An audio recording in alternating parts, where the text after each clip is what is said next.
പുതിയൊരു വീഡിയോയിലേക്ക് എല്ലാവർക്കും സ്വാഗതം. ഇന്ന് നമുക്ക് വളരെ ടേസ്റ്റി ആയിട്ടുള്ളൊരു ചിക്കൻ ഡോണട്ട്സിൻ്റെ റെസിപ്പി ഒന്ന് കണ്ടു നോക്കാം. ഒരു മിക്സിയുടെ ജാറിലേക്ക് 2 പച്ചമുളക്, ഒരു കഷ്ണം ഇഞ്ചി ഒന്ന് കട്ട് ചെയ്ത് വേണം കേട്ടോ ഇട്ട് കൊടുക്കാനായിട്ട്. ഇനി ഒരു 4-5 അല്ലി വെളുത്തുള്ളി ഇതുപോലെ ഇട്ട് കൊടുത്താൽ മതി.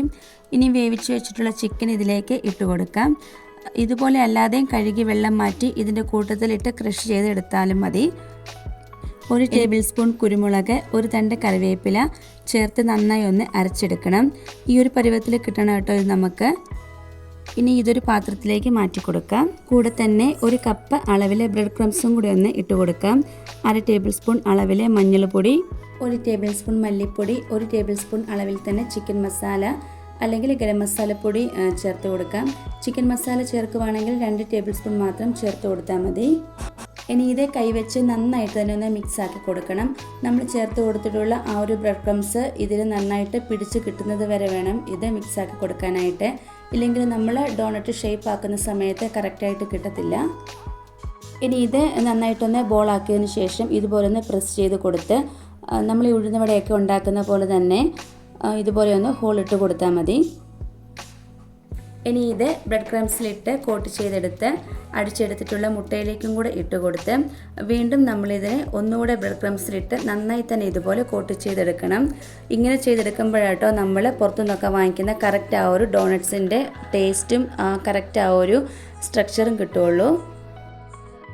ഇനി നമുക്കിത് ചൂടായിട്ടുള്ള എണ്ണയിലേക്കിട്ടൊന്ന് ഫ്രൈ ആക്കിയെടുക്കാം.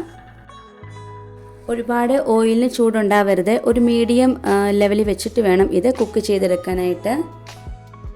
ഇതാ നമ്മളിപ്പം ആദ്യം ഇട്ട് കൊടുത്തത് നന്നായിട്ട് തന്നെ ഇവിടെ ഫ്രൈ ആയി കിട്ടിയിട്ടുണ്ട്. നമുക്കിതൊന്ന് കോരി മാറ്റാം. ഇതാ നമ്മുടെ ഡോണട്ട്സ് എല്ലാം തന്നെ ഇവിടെ റെഡിയാക്കി എടുത്തിട്ടുണ്ട്. വളരെ പെട്ടെന്ന് തന്നെ നമുക്കിത് ഉണ്ടാക്കിയെടുക്കാവുന്നതേ ഉള്ളൂ. നല്ല പെർഫെക്റ്റ് ആയിട്ട് തന്നെ കിട്ടിയിട്ടുണ്ട്. നമ്മൾ പുറത്ത് ഷോപ്പിൽ നിന്നൊക്കെ വാങ്ങിക്കുന്ന കറക്റ്റ് ആ ഒരു സ്ട്രക്ചറിൽ തന്നെ നമുക്കിത് കിട്ടിയിട്ടുണ്ട്.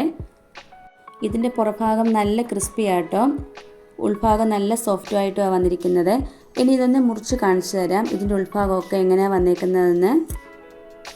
നമ്മളിതിലേക്ക് ചിക്കൻ വേവിച്ച് ചേർത്തേക്കുന്നത് കൊണ്ട് ഉൾഭാഗമൊക്കെ വളരെ നന്നായിട്ട് തന്നെ കിട്ടിയിട്ടുണ്ട്. സ്റ്റാർട്ടറായിട്ടും ഈവനിങ് സ്നാക്സായിട്ടും ഒക്കെ കഴിക്കാൻ പറ്റുന്ന വളരെ ടേസ്റ്റി ആയിട്ടുള്ളൊരു ഡോണട്ട്സിൻ്റെ റെസിപ്പിയാണ്. വളരെ സിമ്പിളായിട്ട് തന്നെ നമുക്കിത് വീട്ടിലുണ്ടാക്കിയെടുക്കാവുന്നതേ ഉള്ളൂ. ഇന്നത്തെ നമ്മുടെ ഈ റെസിപ്പി എല്ലാവർക്കും ഇഷ്ടമായി കാണുമെന്ന് വിചാരിക്കുന്നു. ഇഷ്ടമായിട്ടുണ്ടെങ്കിൽ ലൈക്കും കമൻറ്റും സബ്സ്ക്രൈബും ഒന്നും ചെയ്യാൻ മറന്നു പോകരുത്. അടുത്ത വീഡിയോയിൽ കാണാം. Thank you.